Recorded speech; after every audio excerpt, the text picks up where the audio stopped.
बदलते भारत की शान।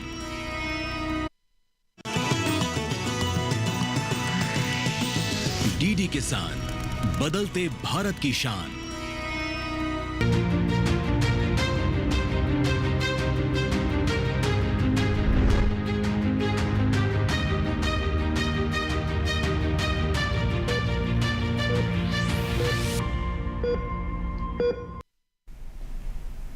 नमस्कार, आप देख रहे हैं दूरदर्शन किसान।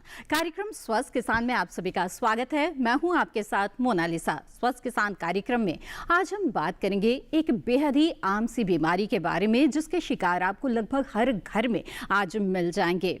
जी हाँ, डायबिटीज़, मधुमेह या फिर आम बोलचाल की भाषा में जिसे हम शुगर कहते हैं। ये बीमारी भारत में बहुत ही तेज़ी से फैलने वाली बीमारी है। विश्व स्वास्थ्य संगठन के अनुसार यहाँ पर लगभग 10 करोड़ लोग इससे पीड़ित हैं। शुगर अपने आप में तो एक बीमारी है ही, लेकिन इसके साथ ही ये कई और गंभीर बीमारियों के संकेत भी देती है। इसलिए इसका सही समय पर और सही इलाज होना बेहद ही ज़रूरी है।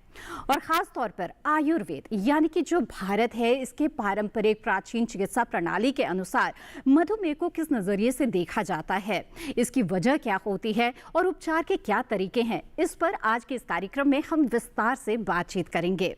तो आइए नजर डाल लेते हैं आज के विषय पर। स्वस्थ किसान कार्यक्रम में आज बात होगी आयुर्वेद से डायबिटीज के इलाज के बारे में।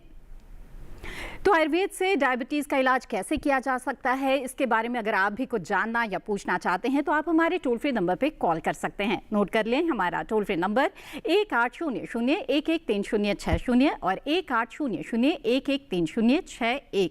टोल फ्री नंबर के जरिए कॉल करने के दौरान बस इस बात का ध्यान रखें कि टीवी की आवाज़ बंद रखें, सीधे सीधे फोन लाइन के जरिए बातचीत करें। इसके अलावा ईमेल के माध्यम से भी आप अपने सवाल हम तक पहुंचा सकते हैं। ईमेल आईडी है swasthkisanlive2024@gmail.com। सवाल के साथ साथ अपना नाम और स्थान भी जरूर लिखें। और हमारे सवालों के जवाब के लिए 2 विशेषज्ञ मेहमान इस वक्त मौजूद हैं हमारे साथ स्टूडियो में। तो आइए आपका परिचय करा दें। हमारे साथ हैं डॉक्टर भगवान सहाय शर्मा, आप प्रोफेसर एवं विभागाध्यक्ष है बाल रोग विभाग, आयुर्वेद यूनानी तिब्बिया कॉलेज, दिल्ली से। बहुत बहुत स्वागत है आपका इस कार्यक्रम में। साथ ही इस वक्त हमारे साथ स्टूडियो में मौजूद हैं डॉक्टर जितेंद्र वासकिया, असिस्टेंट प्रोफेसर काया चिकित्सा, चौधरी ब्रह्म प्रकाश आयुर्वेद चरक संस्थान, दिल्ली से। आपका भी बहुत बहुत स्वागत है इस कार्यक्रम में। तो इस कार्यक्रम में आयुर्वेद के नजरिए से मधुमेह यानी कि डायबिटीज को हम विस्तार से समझेंगे, लेकिन आइए उससे पहले नजर डाल लेते हैं इस रिपोर्ट पर।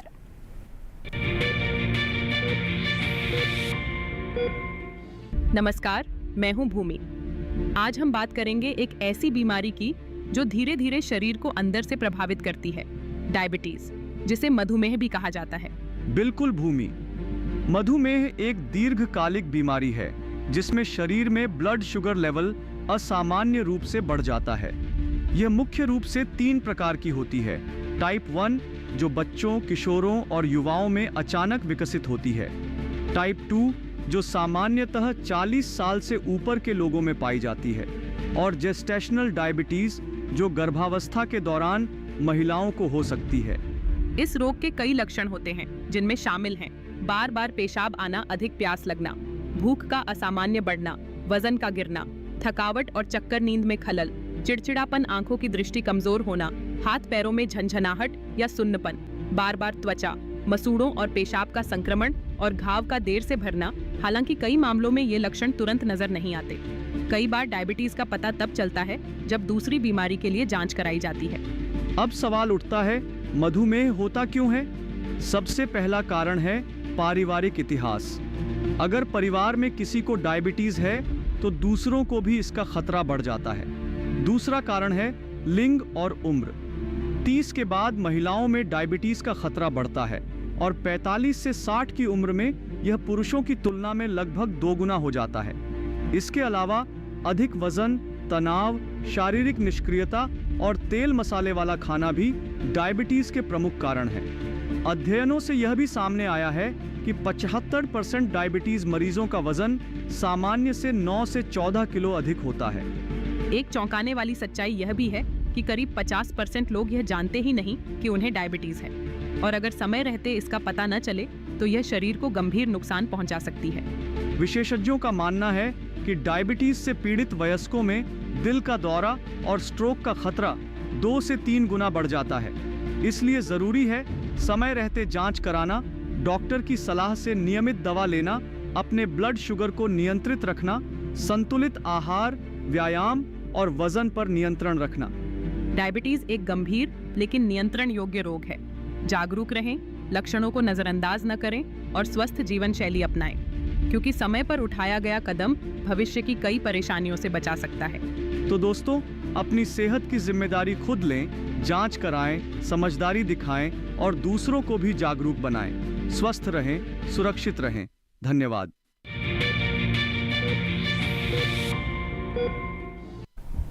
जहाँ तो हमारे एआई एंकर भूमि और कृष्ण ने बताया आपको डायबिटीज़ के बारे में। आइए अब आयुर्वेद के नज़रिए से इसे समझने की कोशिश करते हैं।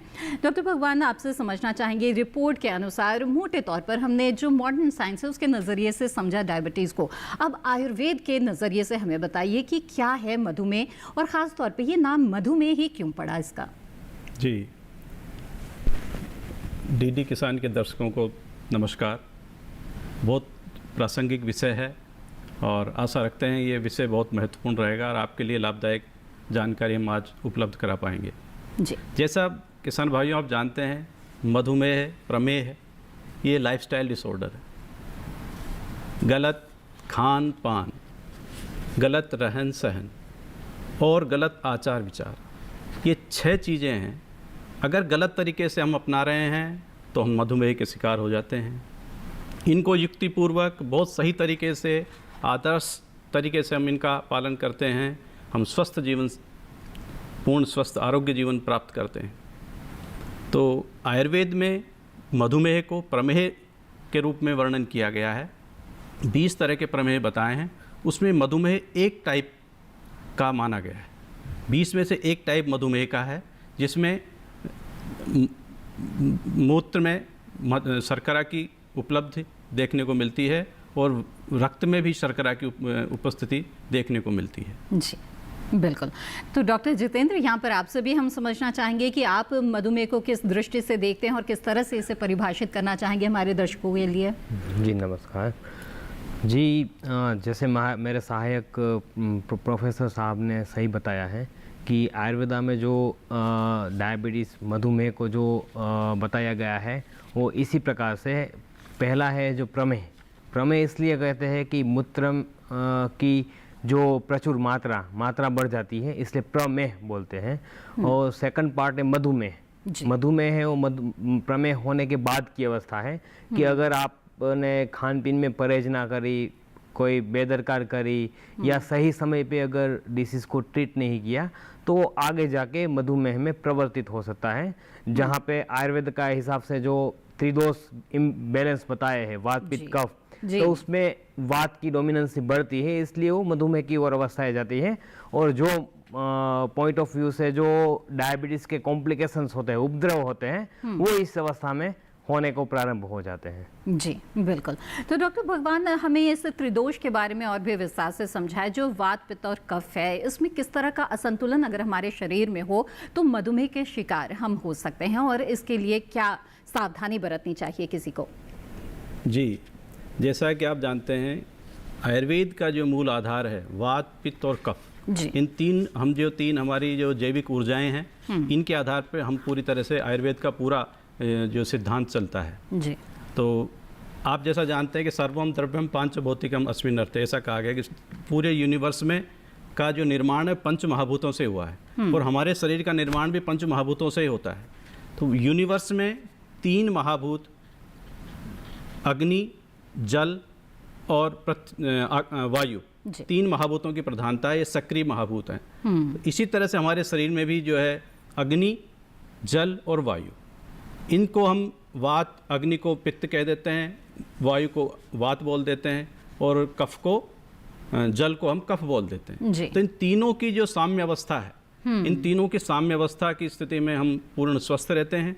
और जैसे ही हमारे खान पान में विकृति आती है, आहार विहार में विकृति आती है, तो हमारा जो तीनों का जो बैलेंस है वो डिस्टर्ब हो जाता है और हम रोगग्रस्त हो जाते हैं। तो हमारा पूरा जो फोकस होता है हमारी दिनचर्या और सभी तरह से, तो हमें ये रहना चाहिए कि हमारे वात, पित्त, कफ पूरी तरह से बैलेंस्ड स्टेट में रहें। बिल्कुल, तो इस बात का ध्यान रखना हमें चाहिए अपने खान पान और हमारे जो दिनचर्या है, लाइफस्टाइल है, उसके ज़रिए से कि ये जो वात पित्त कफ है इसका संतुलन बिगड़ने ना पाए। बहरहाल ये कैसे हो सकता है इसके बारे में विस्तार से आगे जानेंगे, लेकिन इस बीच हमारे कार्यक्रम के पहले कॉलर जुड़ गए हैं, उनका सवाल ले लेते हैं।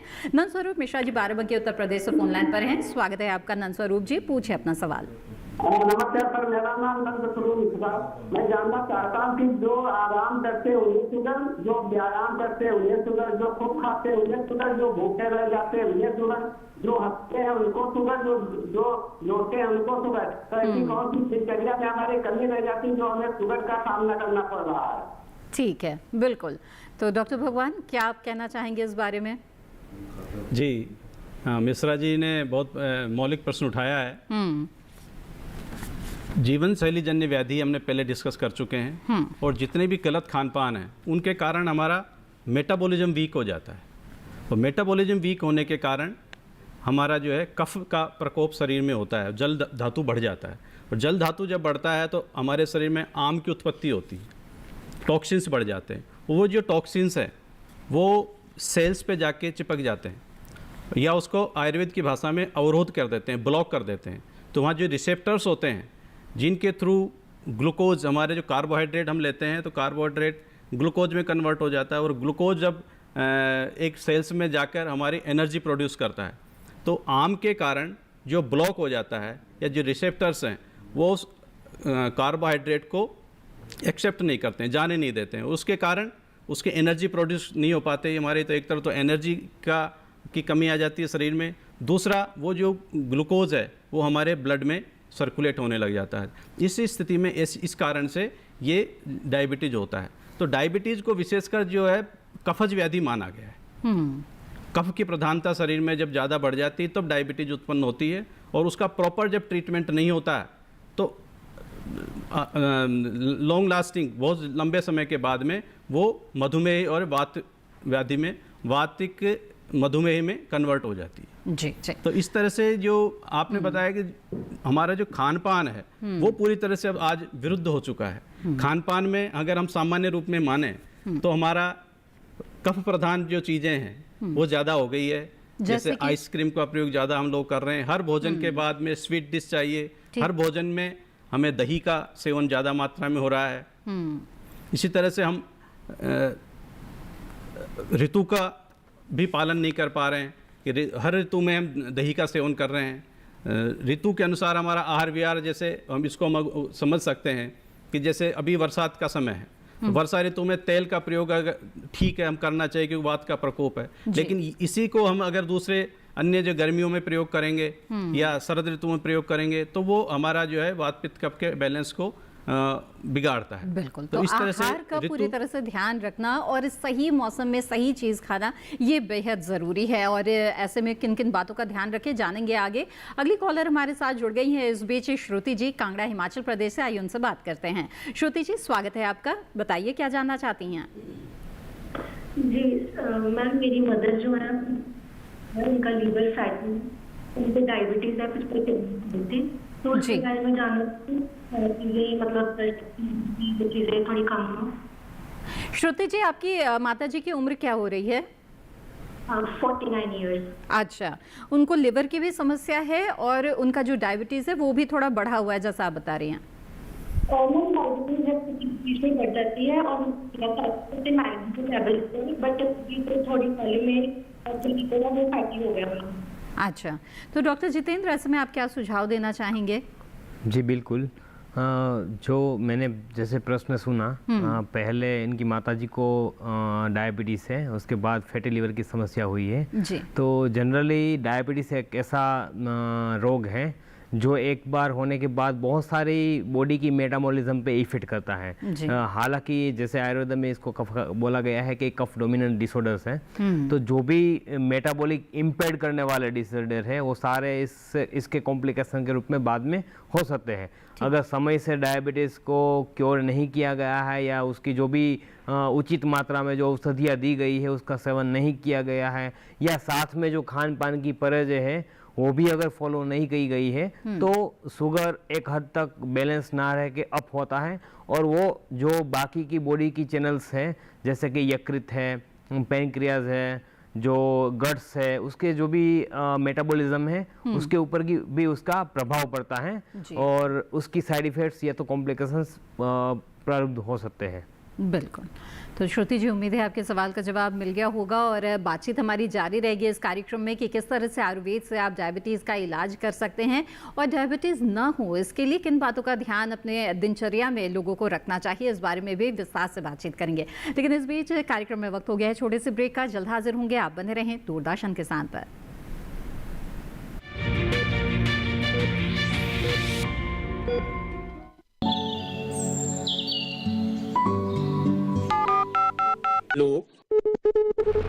कार्यक्रम के पहले कॉलर जुड़ गए हैं। इस बीच हमारे पास कुछ ईमेल्स भी आए हैं। सवाल पूछिए अपना। में जो मक्का पैदा करेगी इनमें कौन सी सावधानी बरतनी है? गर्म इलाकों के लिए आप HRM 99 इनसे आप कुछ फल ले सकते हैं। जैस्मीन के पेड़ पे जैस्मीन फल निहाय। उसको पूरी खुली धूप चाहिए। फसल में कीट लगा हो या कोई बीमारी, पशुपालन में हो कोई दिक्कत या चाहिए कोई जानकारी, फोन उठाइए, नंबर मिलाइए और कहें हेलो किसान। सोमवार, बुधवार और शुक्रवार शाम 6 से 7 बजे सिर्फ डीडी किसान पर।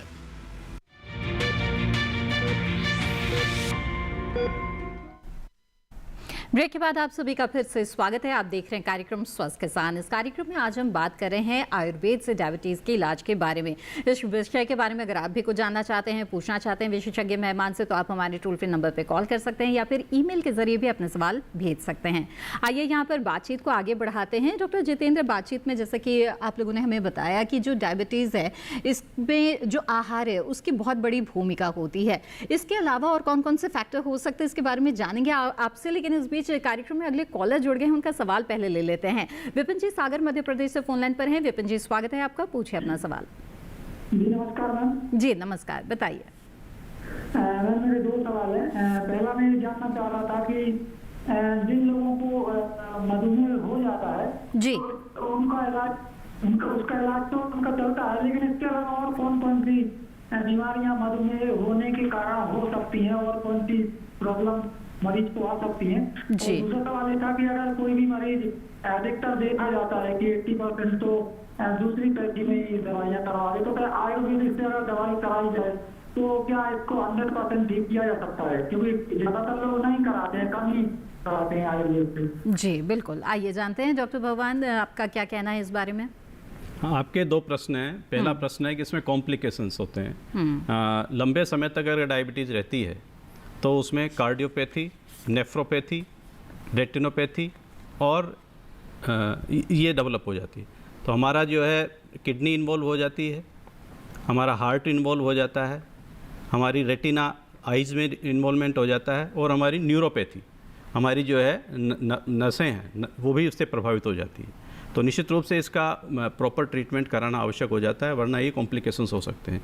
दूसरा जो प्रश्न आपका है कि इसका क्या आयुर्वेद में इलाज है, निश्चित रूप से मैं आज इस डीडी किसान के माध्यम से सभी को समझाना चाहता हूँ, कहना चाहता हूँ, संदेश देना चाहता हूँ कि लाइफस्टाइल डिसऑर्डर है, लेकिन इनिशियली अगर इसको बहुत सही तरीके से ट्रीट किया जाता है तो ये बहुत सही तरीके से आयुर्वेद से ठीक हो जाती है। निश्चित रूप से हमें 3-4 महीने आयुर्वेदिक चिकित्सक को इसमें पूरी तरह से पूर्ण विश्वास के साथ हमें देना चाहिए और उसको मॉनिटर करते रहना चाहिए। अगर उस पर रिस्पॉन्स नहीं मिलता है, क्योंकि डायबिटीज़ 2 तरह का बताया गया, जैसा अभी बताया कि DM type 1 and DM type 2। जी। डायबिटीज़ टाइप 1 में इंसुलिन का प्रोडक्शन नील हो जाता है या बहुत कम मात्रा में होता है, तो वहाँ इंसुलिन की रिक्वायरमेंट थोड़ी होती है। वरना सेकंड जो होता है डायबिटीज़ टाइप 2, इसमें इंसुलिन रेसिस्टेंस होता है। मैंने जो जैसे पहला बताया कि सेल्स पे ब्लॉकेज हो जाता है, उस ब्लॉकेज को ओपन अगर हम कर देते हैं तो वो जो हमारा इंसुलिन अंदर एंटर करता है, ग्लूकोज अंदर एंटर करता है और हमारी एनर्जी प्रोड्यूस हो जाती है और हमारा शुगर लेवल नॉर्मल हो जाता है। तो उसके लिए जो आयुर्वेद में जितनी भी दिनचर्या बताई गई है, जो ट्रीटमेंट बताया गया, ट्रीटमेंट प्लान बताया गया है कि जैसे उसमें हमें लंघन चिकित्सा करनी है, हमारे शरीर में हल्कापन लाना है। तो हल्कापन हमारी डाइट से भी लाना है, हल्कापन हमारी फिजिकल एक्टिविटीज़ से भी लाना है और हल्कापन कुछ औषधियाँ भी ऐसी है हमारी जो दीपन पाचन करने वाली है, हम उससे भी शरीर में हल्कापन लाते हैं, शरीर को डिटॉक्स करते हैं और उसके बाद रसायन द्रव्यों का प्रयोग करते हैं तो रसायन द्रव्यों का प्रयोग करने से हमारी बॉडी एनर्जाइज होती है और हमारे पूर्ण रूप में वो शरीर आ जाता है। तो निश्चित रूप से अगर हम 4 महीने इनिशियल लेवल पे अगर आयुर्वेद को दे देते हैं, जैसे ही डायबिटीज डिटेक्ट हो, सबसे पहले मेरी सलाह ये है कि आप आयुर्वेद को अपनाएं, योग को अपनाएं, फिर आप अपनी दिनचर्या और उसको प्रॉपर करें, तो निश्चित रूप से आयुर्वेद से इसका इलाज संभव है। बिल्कुल। डॉक्टर जितेंद्र, डॉक्टर भगवान ने जो बातें हमें बताई है उसी में आगे मैं प्रश्न जोड़ना चाहती हूँ। जैसे रसायन द्रव्य के इस्तेमाल के बारे में भी बताया है डॉक्टर भगवान ने, तो इसका तात्पर्य क्या मॉडर्न जो एलोपैथी है उसी से है, या आयुर्वेद में भी कुछ रसायन जो है वो दिए जाते हैं उपचार के तौर पर, और साथ ही आयुर्वेद से ही पूरी तरह से ये ठीक हो जाए, क्या ये मुमकिन है, या फिर दोनों को मिलाकर भी चिकित्सा की जाती है, एलोपैथी भी और आयुर्वेद भी? जी, निश्चित रूप से मैं आपका जो क्वेश्चन है उसको आंसर करना चाहूँगा। पहला है आपका जो प्रश्न है कि रसायन चिकित्सा, रसायन रेजुवेनेशन थेरेपी है, वो हमारे आयुर्वेद ग्रंथों में बहुत ही विस्तार रूप से बताई गई है। कोई भी डिसीज़ जो प्रोलॉन्ग्ड होता है, क्रोनिक होता है, तो उसकी ट्रीटमेंट करने के लिए हम रसायन ट्रीटमेंट साथ में संलग्न करते हैं। जनरली जो क्रोनिक डिसऑर्डर्स में बाद में जाके जो उपद्रव उत्पन्न होते हैं उसको प्रिवेंट करने के लिए, और जो मरीज है उसकी जो क्वालिटी ऑफ लाइफ है उसको हम अच्छी करने के लिए रसायन थेरापीज वगैरह यूज़ करते हैं। तो रसायन रेजुवेनेशन थेरापी बोलते हैं जिसको हम, वो एक ऐसी थेरापी है जिसको लेने में पेशेंट को कोई तकलीफ नहीं होती है, कोई ज़्यादा एफर्ट नहीं होता है, वो कोई भी पथी की ट्रीटमेंट चल रही हो साथ में वो इन्वॉल्व हम कर सकते हैं। तो ये एक रसायन थेरेपी का हो गया।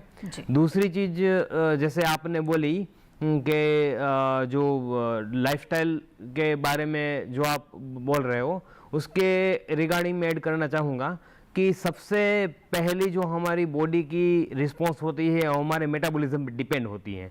हमारा बॉडी एक फिक्स मेटाबॉलिज्म पे चलता है। मॉर्निंग में उठना, काम करना, दोपहर को एक लंच लेना, इवनिंग में या डिनर के टाइम फिक्स रखना, रात को सोना, ये जो मेटाबॉलिज्म है, सीक्वेंस है, ये चलती रहती है। इसको बायोलॉजिकल रिदम बोलते हैं। अगर ये रिदम में कोई डिस्टर्बेंस हुआ, या तो इसको जो ये जो चक्र है उसमें हमने कोई इंटरप्रेट या इनहिबिट किया, तो उसकी मेटाबॉलिज्म गड़बड़ होने की वजह से डिसीज उत्पन्न हो सकता है। तो सबसे महत्वपूर्ण चीज है कि हमको अपने जो लाइफस्टाइल है उसको फोकस्ड रखनी चाहिए। आइडियल समय है हमारा उठने का ब्रह्म मुहूर्त, जिसको आयुर्वेदा में बोलते हैं। हालांकि आज ये ब्रह्म मुहूर्त शब्द प्रचलित हो गया है, सब लोगों को पता है कि मॉर्निंग का 5 या 4:45 का जो समय तय है वो ब्रह्म मुहूर्त है। इस मुहूर्त में आप उठेंगे तो जो तब हमारी बॉडी की जो मेटाबॉलिज्म होती पिक पे होती है, सारी सिस्टम पिक पे चलती है, फ्रेश ऑक्सीजन हमको मिलता है, हमारी लाइफस्टाइल अच्छे एक कार्य से शुरुआत होती है, तो मेटाबॉलिज्म प्रॉपर वर्क करती है।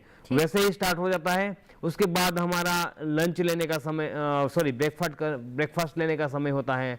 फिर उसके बाद दोपहर को लंच के लेने के फिक्स समय होते हैं, जैसे 12 से 1 बजे के बीच में। फिर उसके बाद इवनिंग में कोई लाइट स्नैक्स वगैरह लेने का होता है। उसके बाद नाइट में डिनर लेने का समय होता है। डिनर लेने का समय फिक्स होता है। जनरली कि पहले के जमाने में लोग 7 बजे से पहले भोजन, सूर्यास्त होने से पहले भोजन ले लेते थे जी। तो उनकी लाइफस्टाइल फिक्स थी, और भोजन के बाद वो कुछ खाते नहीं थे। उनके बाद उनका सही समय पे निंद्रा, मतलब 2 घंटे का गैप देना हो चाहिए रात के भोजन के बाद निंद्रा के लिए, तो उनकी सही समय से निंद्रा हो जाती थी, मॉर्निंग में वो समय से उठ जाते थे। तो उस समय का और प्रेजेंट सिनेरियो का जो लाइफस्टाइल है पूरा चेंज्ड है। दैट्स व्हाई जो ऐसे सारे लाइफस्टाइल पूरी तरह से चेंज हो चुका है, बदल चुका है। इसका असर हमारे शरीर पर किस तरह से पड़ रहा है, इस पर बातचीत करेंगे। लेकिन इस बीच कॉलर जुड़ गए, उनका सवाल ले लेते हैं। नवल किशोर झा जी इस वक्त समस्तीपुर बिहार से फोन लाइन पर हैं। नवल किशोर जी, स्वागत है आपका, पूछे अपना सवाल। हेलो जी, नमस्कार जी, नमस्कार, बताइए क्या जानना चाहते हैं? मैम, डायबिटीज पेशेंट हूँ मैं, इसमें खान पान का क्या रखना है? जी बिल्कुल, डॉक्टर भगवान आप क्या जवाब देना चाहेंगे? खान पान में किन बातों का ध्यान रखें? जैसा अभी हमने डिस्कस किया, खान पान ही महत्वपूर्ण है। जी जी, हमारा जो आहार है वही हमें स्वास्थ्य देता है। तो आयुर्वेद में अगर हम देखे जाए क्या खाना है, सबसे पहले इसको देख लेते हैं। बिल्कुल। आयुर्वेद में नित्य सेवनीय द्रव्यों का वर्णन है कि नियमित रूप से इन द्रव्यों को अगर सेवन करते हैं तो आपकी न्यूट्रिशनल रिक्वायरमेंट कंप्लीट हो जाती है और आप डिजीज फ्री रहते हैं। उनमें सबसे पहले जैसे ग्रेन्स में लें जौ, गेहूं, चावल, ये नित्य सेवनीय में आ जाते हैं। इसकी कोई भी कल्पना हो सकती है। आजकल मिलेट्स का प्रचलन चल रहा है, तो निश्चित रूप से उनको भी इनकॉर्पोरेट हमें करना चाहिए, लेकिन इसमें ये ध्यान रखना चाहिए कि कौन सी मिलेट किस क्षेत्र में उत्पन्न हो रही है। वहाँ पैदा होने वाली मिलेट्स वहाँ के लोगों के लिए लाभप्रद है। जैसे राजस्थान में बाजरा राजस्थान के लोगों के लिए फायदेमंद हो सकता है, लेकिन रागी कर्नाटका, आंध्रा और साउथ इंडिया में पैदा होता है, तो वो वहाँ के लोगों के लिए लाभप्रद हो सकता है। तो इस तरह से मिलेट्स के दौरान ये चीज़ें भी हमें ध्यान रखना है। दूसरा, डॉक्टर भगवान यहाँ पे रुकना चाहूंगी। अब मैं ये पूछना चाहूंगी कि इसमें कुछ अन्न ऐसे भी हैं कि जिन्हें नहीं खाना चाहिए। कुछ लोगों का ये भी मानना है कि जो सफ़ेद चावल होता है उससे कफ बढ़ता है। मैं चाहूंगी कि इसके बारे में नहीं, इसमें क्या है कि जो प्रोसेस्ड चावल जो है, जो प्रोसेस्ड चीज़ें हैं वो कफ को बढ़ा सकती है। हमारे जो क्रूड फॉर्म में हम चावल अगर ले रहे हैं तो वो पहली बात तो, लेकिन अब चावल का भी ये देखना पड़ेगा चावल कहाँ पैदा होते हैं और किस क्षेत्र में ज़्यादा। जैसे चावल उड़ीसा है, आंध्रा है, साउथ इंडिया, केरला है, तो वहाँ के लोगों के लिए चावल पूरी तरह से सूटेबल है। लेकिन वही चावल का प्रयोग अगर हम दिल्ली वाले लोग ज़्यादा मात्रा में अगर करते हैं, दिन में 2 बार करते हैं, तो कफ को बढ़ाएंगे वो, और वो डायबिटीज का कारण बनेगा। तो यहाँ के लोगों के लिए जौ और गेहूँ ये लाभप्रद है।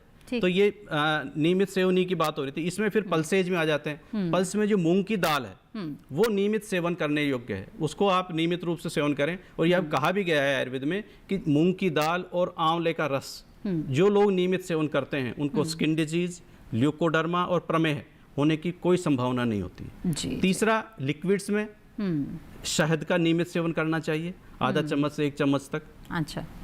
दूध का, घी का सेवन नियमित रूप से करना चाहिए। जो कुछ वेजिटेबल्स हैं, घिया, तोरई, टिंडे, परवल, ये नित्य सेवनीय में आ जाते हैं। इसके साथ साथ फ्रूट्स में आंवला, हरड़े, अनार, ये जो फ्रूट्स है ये नित्य सेवनीय में हैं। इनका नियमित अगर हम सेवन करते हैं तो हमारी जो बेसिक जो रिक्वायरमेंट होती है वो फुलफिल हो जाती है। इसके विपरीत हम अगर चीज़ों को, जैसे दही का सेवन ज़्यादा कर रहे हैं, मिष्ठान का सेवन ज़्यादा कर रहे हैं, दूध से बने डेयरी प्रोडक्ट का ज़्यादा यूज कर रहे हैं, तो वो कफ प्रकोप के कारण बनते हैं और वो हमारे लिए डायबिटिक के कारण बन सकते हैं। इसके साथ साथ मैं ये और बताना चाहता हूँ कि भोजन का कितनी मात्रा में सेवन करें।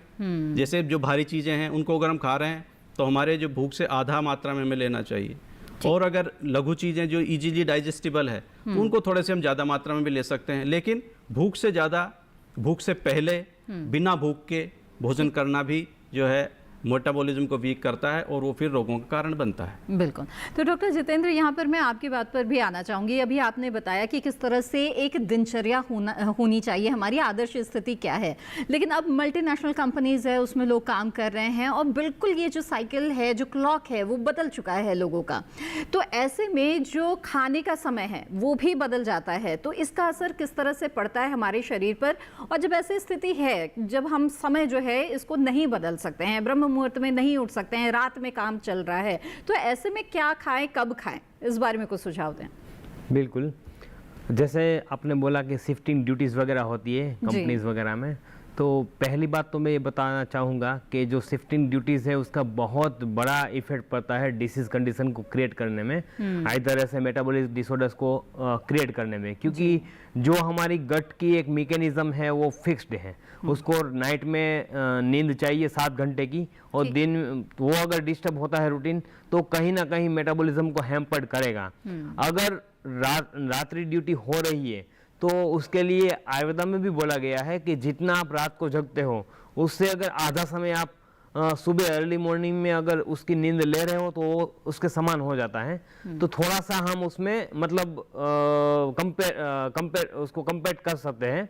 दूसरी चीज़ है कि जब आपका शिफ्टिंग ड्यूटीज़ है और आपके भोजन के समय इधर उधर के हैं, तो you have to try to take, आप ट्राई करें कि आप 2 टाइम का ही मील लिया करिए, क्योंकि उस टाइम पे आपकी डाइजेस्टिव पावर वीक होती है। तो 2 टाइम का मील लें और हो सके तो लाइट डाइट लेने की ट्राई करें। लाइट डाइट में जैसे मैं आपको सर ने जैसे बताया उसमें एडिशन करना चाहूँगा कि मूंग दाल का सूप बहुत लाइट होता है, तो हो सके तो मॉर्निंग इवनिंग में मूंग दाल का सूप ले सकते हैं। दूसरा है कि गेहूं की रोटी के साथ जौ की रोटी मिक्स करके ले सकते हैं, या तो बारले का रोटी बना के ले सकते हैं, वो एक बेस्ट लाइट सोर्स हो सकता है।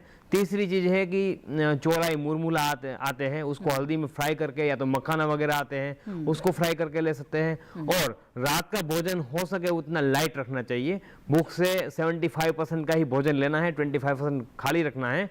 और हो सके तो लाइट, जैसे कि खिचड़ी है, दलिया है, सूजी की कोई आइटम्स है, ये रात्रि के भोजन में अनिवार्य तरीके से यूज करना चाहिए। बिल्कुल। तो खान पान के आहार की हम बात कर रहे हैं, माफ की जगह यहाँ पर डॉक्टर भगवान हमारे साथ अगली कॉलर जुड़ गई हैं, उनका सवाल लेते हैं, फिर बातचीत को आगे बढ़ाएंगे। मेघा जी इस वक्त हमारे साथ मध्य प्रदेश से जुड़ी हुई हैं, स्वागत है आपका। मेघा जी बताइए क्या जानना चाहती हैं? मैं जानना चाहती हूं, हम डायबिटीज को शुगर फ्री करते हैं। मेघा जी आपकी आवाज हमें साफ साफ नहीं मिल पा रही है, कृपया नेटवर्क क्षेत्र में आकर बात करें और अपना सवाल एक बार फिर से दोहरा दीजिए। ओके, मैं बोल रही कि हम पेशेंट डायबिटीज पेशेंट है। हेलो जी जी। तो डायबिटीज पेशेंट है, तो हमने तो उसमें शुगर फ्री शुगर देते चाय में, तो वो दे सकते हैं या नहीं दे सकते हैं? जी। सेकंड क्वेश्चन मेरा ये है, अच्छा मार्केट में जो शुगर फ्री आता है वो शुगर के पेशेंट को दिया जा सकता है कि नहीं, आपका ये सवाल है? हाँ ये क्वेश्चन है। और सेकंड क्वेश्चन ये है कि जैसे अभी पेशेंट का एलोपैथिक दवाइयाँ चल रहा है, तो वो हम मतलब हटा कर किसी आयुर्वेद से प्रॉपर उसका इलाज हो सकता है क्या? एलोपैथी से इलाज चल रहा है और फिर आयुर्वेद में वो शिफ्ट हो सकते हैं कि नहीं, और उसमें उपचार हो सकता है कि नहीं? ठीक है। तो डॉक्टर भगवान बताएं, उनका सवाल है कि शुगर फ्री प्रोडक्ट्स का इस्तेमाल करें या नहीं? आपके दो प्रश्न हैं। पहला प्रश्न है शुगर का सब्स्टिट्यूट। तो पहली बात तो ये कि इसका सब्स्टिट्यूट किया जा सकता है, जैसे आप मीठे के रूप में स्टीविया का यूज कर सकते हैं। शुगर फ्री बेसिकली बहुत इतना लाभप्रद नहीं रहेगा जितना एक शुगर के लिए आप स्टीविया का यूज करें। अच्छा। नंबर 1 ये सब्स्टिट्यूट ज़्यादा बेटर रहेगा। और दूसरा आत्म संयम आवश्यक होता है। ये जो बीमारी होती है अपने आत्म संयम न होने के कारण, तो जब शरीर में कार्बोहाइड्रेट ज़्यादा लेने की वजह से जो बीमारी हुई है, तो निश्चित रूप से हमें मीठे से परहेज करना चाहिए। ठीक। या नहीं कर सके तो फिर उसका सब्स्टिट्यूट लिया जा सकता है। दूसरा, जैसा आपने बताया कि एलोपैथिक ट्रीटमेंट चल रहा है, तो क्या आयुर्वेद में स्विच कर सकते हैं क्या? निश्चित रूप से ये बहुत बड़ा निर्णय होता है, और जो ट्रीटमेंट चल रहा होता है उसका प्रॉपर मॉनिटरिंग के साथ में आयुर्वेद को एड ऑन करना ज़्यादा लाभप्रद हो सकता है। निश्चित रूप से उससे मेडिसिन का डोज कम किया जा सकता है, प्लस जो है जो हमारी जो जीवन स्तर में काफ़ी सुधार किया जा सकता है, एड ऑन प्रॉब्लम्स को रोका जा सकता है। जैसे हमारा आयुर्वेदिक जो मेडिसिन्स है वो डायरेक्ट जो है जो इंसुलिन रेसिस्टेंस है, जो ब्लॉकेज है, उन पे काम करता है। तो आयुर्वेद अपनाते हैं तो ज़्यादा जल्दी ठीक होने की संभावनाएं उनको ज़्यादा होगी, लेकिन बहुत ज़्यादा अच्छी मॉनिटरिंग के साथ में इन सब चीज़ों को अपनाना चाहिए। बिल्कुल। तो इसी के साथ साथ में डॉक्टर साहब ने एक बहुत अच्छा विषय बताया कि शिफ्टिंग जिनको रहती है तो उनको किस तरह से मैनेज करना चाहिए। इसी में मैं जो एक बात ऐड करना चाहता हूँ कि निश्चित रूप से हम कितना ही ध्यान रखें, लेकिन हमारी अगर बॉडी का सर्कैडियन सिस्टम अगर हम डिस्टर्ब कर रहे हैं तो उससे वात पित्त कफ का इम्बैलेंस होना स्वाभाविक है। अच्छा। तो ऐसी स्थिति में उन लोगों को बहुत विशेष प्रिकॉशंस रखनी चाहिए। और आयुर्वेद में जो डिटॉक्सिफिकेशन थेरेपी बताई गई है कि समय समय पर हमारे शरीर का डिटॉक्सिफिकेशन कराएं, जिसको ऋतु संशोधन कहा गया है। ये एक बहुत ही महत्वपूर्ण बात बता रहे हैं आप डॉक्टर भगवान। इसके बारे में हमें विस्तार से आपसे जानना होगा, और वक्त हो चला एक छोटे से ब्रेक का, तो क्यों ना हम ब्रेक ले लें और उसके बाद वापस आके इस बारे में विस्तार से जानकारी लेते हैं। तो हमारी चर्चा जारी रहेगी आयुर्वेद से डायबिटीज के इलाज के बारे में, लेकिन फिलहाल रुकते हैं छोटे से ब्रेक के लिए।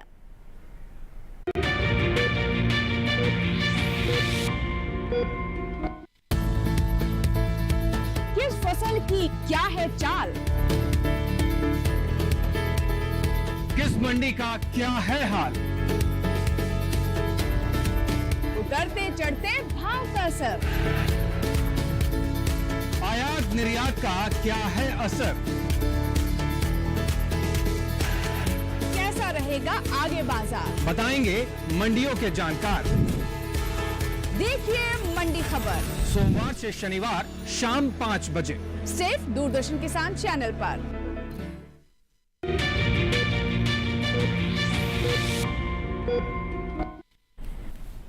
ब्रेक के बाद आप सभी का फिर से स्वागत है। आप देख रहे हैं कार्यक्रम स्वस्थ के साथ। आज इस कार्यक्रम में हम बात कर रहे हैं कि आयुर्वेद से डायबिटीज़ का उपचार किस तरह से हो सकता है। इस बारे में जानकारी के लिए आप हमारे टोल फ्री नंबर पर कॉल कर सकते हैं या फिर ईमेल के जरिए अपने सवाल भी भेज सकते हैं। इस वक्त हमारे साथ एक कॉलर जुड़े हुए हैं, आइए उनका रुख करते हैं। हमारे साथ भूवीलाल वर्मा जी सीहोर मध्य प्रदेश से फोन लाइन पर हैं। भूवीलाल जी स्वागत है आपका, पूछिए अपना सवाल। हेलो जी भूवीलाल जी, मेरी आवाज़ मिल रही है आपको? हाँ मिल रही है जी, अपना सवाल पूछ सकते हैं आप। मैडम मेरा सवाल ये है कि नॉर्मल ब्लड शुगर कितना रहना चाहिए, और अच्छा। दूसरा ये कि क्या गुड़ खाने से शक्कर बढ़ती है या शक्कर खाने से ही बढ़ती है? बिल्कुल, ये बहुत ही अच्छा सवाल आपने पूछा है। लोगों के मन में बहुत सारी ऐसी भ्रांति रहती है कि क्या जो मीठा ज़्यादा खाते रहते हैं उन्हें शुगर हो सकता है, और अगर शुगर हो गया है तो क्या बिल्कुल छोड़ देना चाहिए या क्या करना चाहिए। आइए जानते हैं, डॉक्टर जितेंद्र बताएं इसके बारे में। जी बिल्कुल, मीठा खाने से शुगर ज़्यादा होती है। हर किस्से में ऐसा नहीं होता है। जनरली आपका बॉडी का मेटाबॉलिज्म खराब है इनरली और इंसुलिन रेजिस्टेंसी हो रही है, तब जाके ये प्रॉब्लम हो सकता है। वो कभी कब होगा, जब आपकी लाइफस्टाइल बिल्कुल सेडेंटरी है, आपका काम ज़्यादा नहीं है, वर्किंग कम है और इंटेक ज़्यादा है, और साथ में आपका जो खान पीन है, लाइफस्टाइल है, सोने उठने का समय है, ये फिक्स नहीं है, और अगर आप अधिक मात्रा में शुगर ले रहे हो तो ये आपकी शुगर को डेप्रिवेट करने में या तो बढ़ाने में कारणभूत हो सकती है। अदरवाइज मीठा खाने में कोई जिसका सही एक्सरसाइज है या सही व्यायाम है, सब सही है, लाइफस्टाइल सही है, उसको मीठा खाने में कोई हर्ज नहीं है। जी डॉक्टर भगवान, आपसे भी जानना चाहेंगे कि ये जो बात कही जाती है कि अगर शुगर है तो फिर मीठा नहीं खाना चाहिए या मीठा नहीं ही खाना चाहिए, क्योंकि अगर फैमिली में हिस्ट्री है तो चांसेस ज़्यादा होते हैं, तो इसलिए मीठा नहीं खाना चाहिए। लेकिन अगर किसी को आदत है या शौक है तो वो किस फॉर्म में ले सकते हैं? कुछ कहते हैं गुड़ खा सकते हैं, कुछ कहते हैं शहद खा सकते हैं, तो क्या करना चाहिए? बहुत ही मौलिक और बहुत अच्छा प्रश्न है। शुगर मीन्स मधुर रस। आयुर्वेद में कहा गया है कि नित्यम सर्वरसाभ्यास है, कि नियमित रूप से 6 रस मधुर, अम्ल, लवण, कटु, तिक्त, कषाय, इनका सेवन करना चाहिए। क्योंकि मधुर रस हमें एनर्जी प्रोवाइड करने में बहुत बड़ा रोल हमारा प्ले करता है, और हमारी जो इम्यूनिटी बनती है वो मधुर रस से ही बनती है। ठीक, तो मधुर रस को एकदम डिस्कार्ड करेंगे तो निश्चित रूप से हमारी एनर्जी पे इफेक्ट आता है। तो अब मधुर रस का हमें सिलेक्शन प्रॉपर करना चाहिए, कि जैसे जिनका ग्लाइसेमिक इंडेक्स कम है, ठीक, इस तरह के स्वीट्स आप लिए जा सकते हैं। जैसे फ्रक्टोज है, फ्रूट्स में जो मधुर रस होता है उनका ग्लाइसेमिक इंडेक्स बहुत माइल्ड होता है, 55 से कम होता है, तो वो अच्छे शुगर के सोर्स, मधुर रस के सोर्स हो सकते हैं, तो निश्चित रूप से उनको लेना चाहिए। लेकिन बंधुओं, में एक बात और बताना चाहता हूँ कि शुगर ही मधुमेह का कारण नहीं है। शुगर से ज़्यादा मधुमेह का कारण आज जो जंक फूड, प्रोसेस्ड फूड और तीखी चीज़ें और branded Kurkure, chips, chowmein, pizza, burger जो आ रहे हैं, वो सबसे बड़ा कारण आज डायबिटीज़ का हो रहा है, तो उस पर भी हमें ध्यान देना चाहिए। जी, और डॉक्टर जितेंद्र, एक सवाल हमारे कॉलर का ये भी था कि जो शुगर का लेवल है सामान्यतः पर कितना होना चाहिए? सामान्यतः जो खाने के पहले का बताया गया है वो 110 से बिलो होना चाहिए, और जो खाने के बाद का है 140-180 के बीच में होना चाहिए। ये सामान्यतः होता है। बिल्कुल। और एक महत्वपूर्ण बात आप डिटॉक्सिफिकेशन के बारे में भी बता रहे थे डॉक्टर भगवान, मैं चाहूँगी कि आप बताएं कि क्या प्रक्रिया होती है इसमें? निश्चित रूप से जो डिटॉक्सिफिकेशन का जो प्रोसेस है, ये आयुर्वेद का एक यूनिक कॉन्सेप्ट है, और ये हमारी मानवता को बहुत बड़ी देन है। इससे शरीर में जितने भी हमारे टॉक्सिन्स का एक्यूमुलेशन होता है, वो शरीर से हमें पंचकर्म के द्वारा, वमन, विरेचन और इस तरह के 5 कर्म होते हैं हमारे, जिनको पंचकर्मा थेरेपी कहा जाता है, उनके द्वारा हम शरीर से उनको मूल से बाहर निकाल देते हैं। तो हमारा शरीर जो पूरी तरह से स्वच्छ और टॉक्सिन्स फ्री हो जाता है, फ्री रेडिकल्स फ्री हो जाता है। ऐसी स्थिति में जब हम रसायन का सेवन करते हैं तो हमारी जो बॉडी के रिदम को वापस रिगेन कर लेता है, और हम पूर्ण हेल्थ, स्वास्थ्य के लाभ तरफ चले जाते हैं। इसीलिए आयुर्वेद में आचार्यों ने बताया था कि नियमित रूप से अगर आप पंचकर्म भी नहीं करवा सकते हैं तो ऋतु हरित की मीन्स हरडे का हर ऋतु में अलग अलग अनुपान के साथ प्रयोग करना है। मीन्स हरडे को नियमित रूप से रोज लेना ही है जी। वर्षा ऋतु में लेना है, सेंधा नमक के साथ गर्म पानी से ले सकते हैं। बसंत ऋतु में ले सकते हैं, 1 चम्मच हरडे का पाउडर को शहद के साथ लें। शरद ऋतु में 1 चम्मच शहद में 1 चम्मच हरड़े को शर्करा खांड के साथ लें। इस तरह से जो 6 ऋतुओं में हमें ऋतु हरितकी के लिए आचार्यों ने कहा है, तो निश्चित रूप से अगर हम नियमित रूप से हरड़े का प्रयोग करें, नियमित रूप से त्रिफला का प्रयोग करें, तो भी हम इन डिटॉक्सिफिकेशन रूप से कर सकते हैं और हम स्वस्थ रह सकते हैं। बिल्कुल। अब आइए आगे बढ़ते हैं और अगले कॉलर का रुख करते हैं। कन्हैया लाल प्रजापति जी उज्जैन मध्य प्रदेश से फोन लाइन पर हैं। कन्हैया लाल जी, स्वागत है आपका, पूछिए अपना सवाल। हेलो जी नमस्कार। नमस्कार कन्हैया लाल जी, बताइए क्या जानना चाहते हैं? अधिक मधुमेह की बीमारी अधिक महिलाओं में क्यों पाया जाए और इसके उपचार के लिए क्या करना होता है? जी मधुमेह की बीमारी अधिक होती है महिलाओं में, इसके उपचार के लिए हमें क्या करना होता है? महिलाओं में अधिकतर क्यों पाई जाती है, ये सवाल है आपका, और उपचार कैसे करना चाहिए? जी डॉक्टर जितेंद्र, बताना चाहेंगे आप? जी मैं इनके प्रश्न को समझ रहा हूँ, लेकिन ये ऐसा नहीं होता है कि मधुमेह की बीमारी अधिकतर महिलाओं में हो सकती है। महिला पुरुष दोनों में हो सकती है। दोनों में लाइफस्टाइल चेंजेस होने की वजह से दोनों में ये संभव है बीमारी। उपचार के मामले में मैं ये कहना चाहूँगा कि उपचार बहुत तरीके से हो सकता है, लेकिन उपचार से पहले भी उसका प्रिवेंशन का ख्याल रखना जरूरी होता है कि वो ना हो उसके लिए बहुत सावधानी बरतनी चाहिए, जैसे कि लो फैट, हाई फाइबर और एक्टिव लाइफस्टाइल, ये 3 चीज़ बहुत ज़रूरी है। इसको रूटीन डाइट में इम्प्लीमेंट करना चाहिए। सही से व्यायाम को अपने जीवन में स्थान देना चाहिए। हो सके तो मॉर्निंग में व्यायाम, योगा, प्राणायाम इसको इम्प्लीमेंट करने चाहिए। समय से भोजन लेने की मैक्सिमम ट्राई करनी चाहिए। हालांकि हमारी लाइफस्टाइल ऐसी होती है कि हर बार ये फिक्स नहीं हो सकता कि इसी टाइम पे भोजन लिया जाए, लेकिन ट्राई टू फिक्स, हमको ऐसा प्रयास करना चाहिए कि हम जो समय पे दोपहर का भोजन ले रहे हैं नेक्स्ट डे उसी समय पे ही दोपहर का भोजन हो, शाम को जो समय पे ले रहे हैं नेक्स्ट टाइम पे भी उसी समय पे शाम का भी भोजन हो।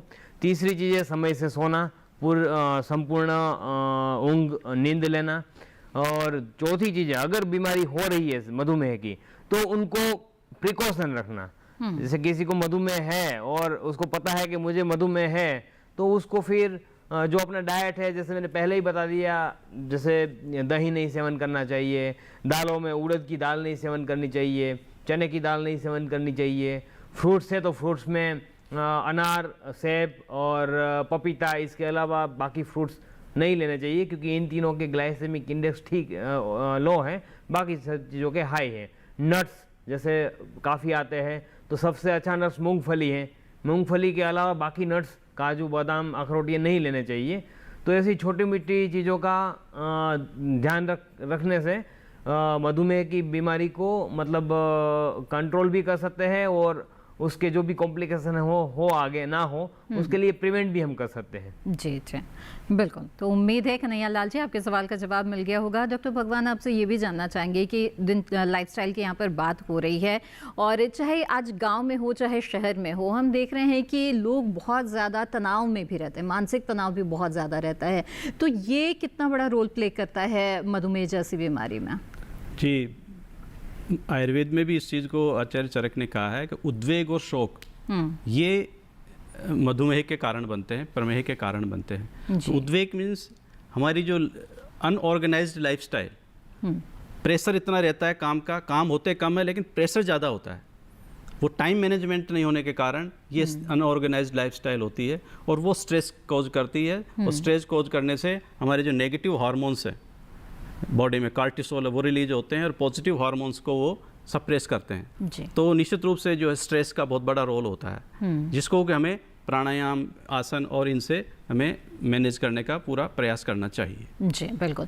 और इसके साथ ही आपसे ये भी जानना चाहेंगे डॉक्टर जितेंद्र कि ये जो शुगर, जो मधुमेह की बीमारी है, क्या ये हेरिडिटी से भी आ सकती है, और अगर ऐसी स्थिति है तब फिर क्या करना चाहिए अगर परिवार में किसी को पहले से है तो?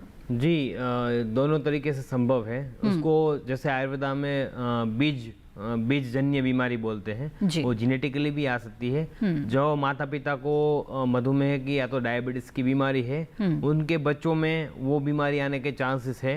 तो जैसे ही अभी प्रोफेसर सर ने बात करी है कि आयुर्वेदा में जो बायोप्यूरिफिकेशन है, जो पंचकर्म थेरेपी है, जो टॉक्सिन निकालने की थेरेपी है, उसका जो उल्लेख किया गया है वो माता पिता को करना चाहिए। बच्चा कंसीव करने के पहले वो प्लान करना चाहिए उनको कि उनको कोई बच्चा कंसीव करना है, रखना है, तो उससे पहले ही आयुर्वेदा में जाए। इसके रिगार्डिंग बायोप्यूरिफिकेशन या तो जो पंचकर्म की थेरापी है उसका प्रावधान है उसको समझे, उसको करे और उसके बाद बच्चा प्लान करे। तो जो हेरिडिटरी डिसऑर्डर्स होते हैं वो आने के नहीवत चांस हो जाते हैं और आगे जाके जो उनके बच्चे होते हैं उनको ये बीमारी ना हो उसके लिए उनको पहले से ही उनके बच्चों को खान पीन में, उनकी लाइफस्टाइल में उनको सतर्कता बरतनी चाहिए। जी जी बिल्कुल। आइए अब आगे बढ़ते हैं और अगले कॉलर का रुख करते हैं। राकेश जी शिमला हिमाचल प्रदेश से इस वक्त फोन लाइन पर जुड़े हुए हैं। राकेश जी स्वागत है आपका, पूछे अपना सवाल। जी नमस्कार। नमस्कार। मेरा सवाल ये है कि जैसे मधुमेह और शुगर जो है, क्या इसका संबंध मोटापे से है? जी बिल्कुल, डॉक्टर भगवान बताएं।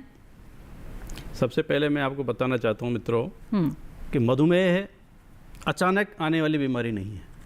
पहले बहुत सारे संकेत देती है, उसके बाद डायग्नोज होती है। तो पहले संकेतों को पहचानने का आप प्रयास करें। पहले संकेत क्या है? शरीर में शिथिलता आने लग जाती है, सोने का बैठने का मन करता है, मीठा खाने का मन करता है, ठंडी चीज़ें खाने का मन करता है, हमारे जो है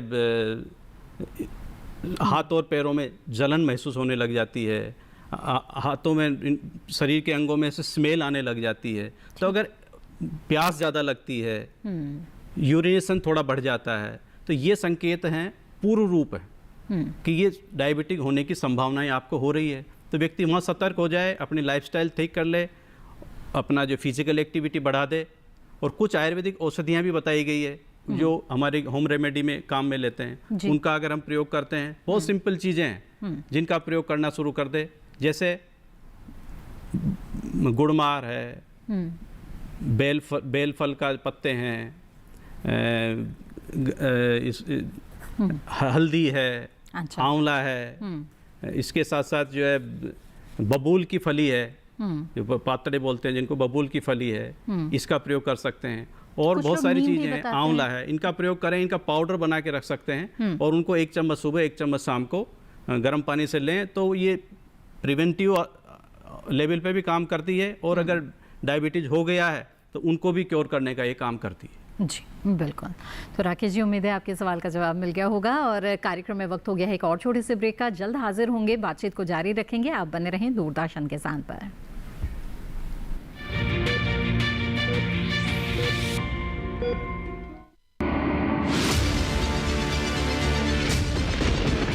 बारिश हो या हो तूफान, ओलावृष्टि या तापमान, या हो पर्यटक स्थलों का पूर्वानुमान, पाला हो या कोहरा हो, या हो वायु की गुणवत्ता,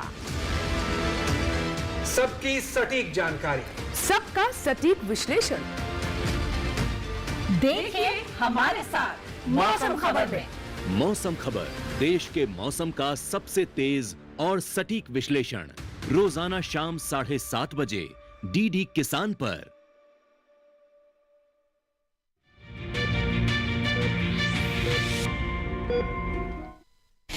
आप सभी का फिर से स्वागत है। आप देख रहे हैं कार्यक्रम स्वस्थ के साथ। आज हम बात कर रहे हैं आयुर्वेद से डायबिटीज के उपचार के बारे में। इस वक्त हमारे साथ एक कॉलर जुड़े हुए हैं, आइए उनसे बात करते हैं। दिनेश आर्य जी इस वक्त बड़वानी मध्य प्रदेश से हमारे साथ फोन लाइन पर हैं। दिनेश जी स्वागत है आपका, पूछिए अपना सवाल। नमस्ते मैम जी। जी नमस्कार। दिनेश जी टीवी की आवाज बंद रखिएगा, बातचीत में रुकावट आएगी। सीधे सीधे फोन लाइन के जरिए बात करें। ठीक है, बताइए क्या सवाल है आपका। जी दिनेश हम आपको सुन पा रहे हैं, अपना सवाल पूछिए। मैम जी मुझे बार एसिडिटी होने का शिकायत है, तो जानकारी चाहिए थी कि क्या इसके लिए क्या दवाई लेना चाहिए था। अच्छा जी डॉक्टर जितेंद्र बताएं कि क्या दवाई ले सकते हैं। मैं थोड़ा प्रश्न समझ नहीं पाया हूँ। हाँ, डायबिटीज की समस्या है और बार बार जो शुगर लेवल है वो बढ़ जाता है, तो ऐसे में क्या दवाइयाँ ले सकते हैं। मैं आपको पहले तो ये सुझाव देना चाहूँगा कि अगर आपको समस्या है और आप निरंतर अपने रिपोर्ट्स वगैरह करते हैं और आपकी ऑलरेडी अगर कोई दवाई चल रही है, इधर आयुर्वेदा या एलोपैथी, एलोपैथी चल रही है तो साथ में आप आयुर्वेदा को इंटीग्रेट कर सकते हैं साथ में लेके दवाई। तो उसमें दवाइयाँ तो जैसे बड़े स्तर पे बहुत सारी दवाइयाँ हैं जो हम आपको इस माध्यम से रिकमेंड नहीं कर सकते हैं, बट जो घरगथ्थु इलाज है थोड़ा सा मैं आपको समझा सकता हूँ। जैसे कि आंवला यूनिवर्सल अवेलेबल है, आंवला और हल्दी का पानी बना के मॉर्निंग आप ले सकते हैं। दूसरी चीज़ ये है कि जो सब्जियां हैं उसमें आप गट्स सारे हैं, जो घिया, तोरी, करेला, जामुन, इसका इस्तेमाल ज़्यादा कर दीजिए। फिर जो आपके खाने पीने उठने सोने के समय है उसको व्यवस्थित कर लीजिए। जो आपका जो रूटीन है उसमें आप व्यायाम को स्थान दीजिए, आप एक्सरसाइज को स्थान दीजिए, आप योगा प्राणायाम को स्थान दीजिए और थोड़ा आपके जो खान पीन के प्रति संयमित बन जाइए। दिन की निंद्रा को त्याग दीजिए, दिन में सोना नहीं चाहिए और रात को समय से सोना है, सुबह समय से उठना है, ये सारा इम्प्लीमेंट कर लीजिए। बाकी जो छोटी मोटी अगर ये चीज़ों से भी आपका अगर शुगर कंट्रोल नहीं आ रहा है तो आप अपने नज़दीक के आयुर्वेदा क्लिनिक हर जगह पे गवर्नमेंट के अवेलेबल है, नज़दीक के क्लिनिक जाइए, वहाँ पे आपको बेहतर से बेहतर दवाई आयुर्वेद की शुगर के लिए या डायबिटीज़ के लिए अवेलेबल है। आप डॉक्टर को कंसल्ट करके वो दवाइयों का चयन कर सकते हैं। जी बिल्कुल दिनेश जी, उम्मीद है ज़रूर आप इस सुझाव पर अमल करेंगे और आपको लाभ भी ज़रूर होगा।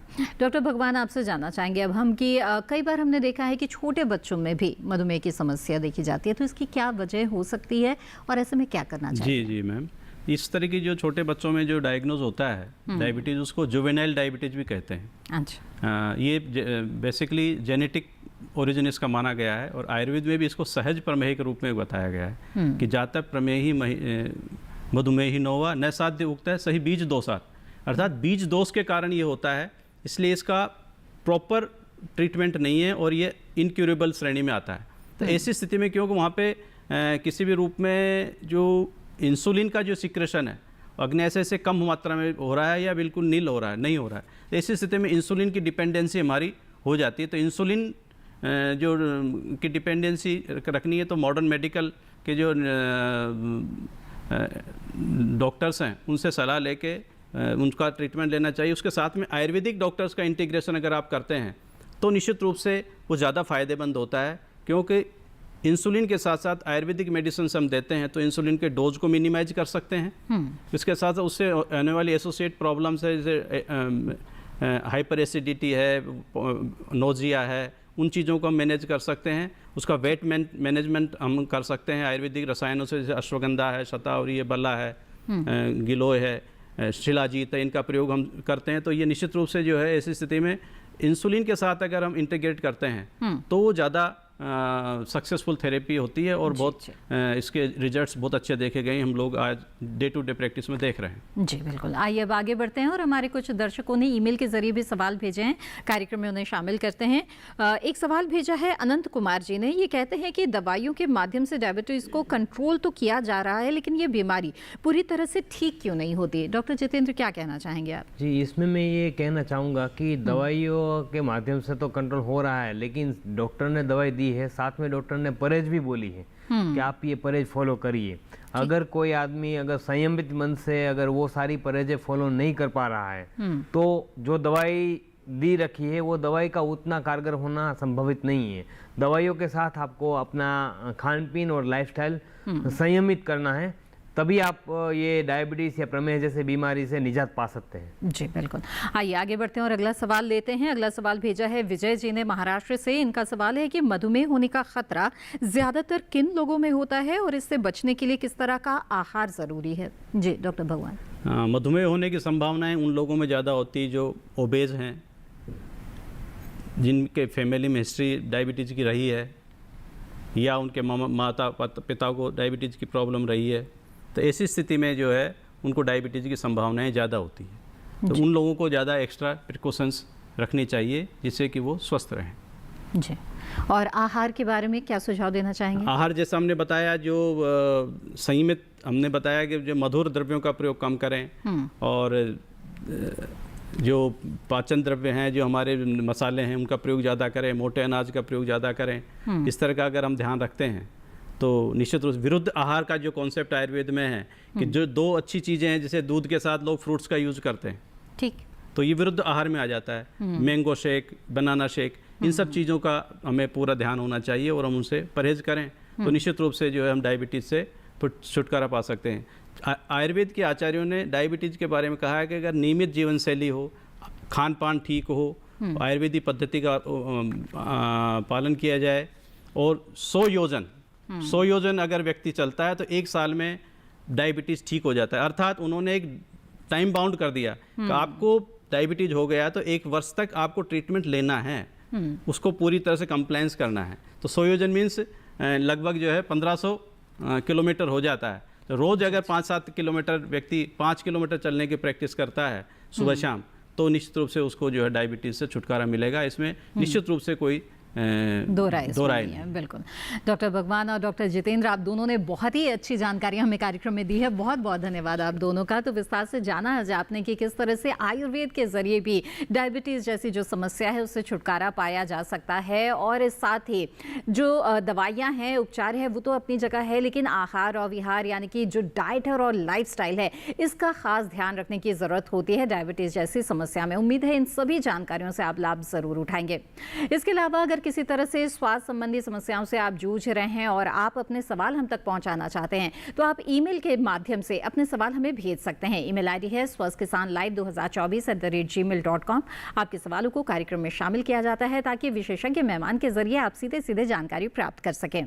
इसके अलावा स्वस्थ किसान कार्यक्रम को आप कभी भी कहीं भी देख सकते हैं यूट्यूब के जरिए। तो अगर आप हमारे यूट्यूब चैनल से जुड़ना चाहते हैं तो टीवी स्क्रीन पर दिखाए जा रहे QR कोड को स्कैन करें, आप सीधे हमारे यूट्यूब चैनल से जुड़ जाएंगे। इसी के साथ स्वस्थ किसान कार्यक्रम की आज की कड़ी में बस इतना ही। दीजिए इजाजत, आप बने रहें दूरदर्शन किसान पर। नमस्कार।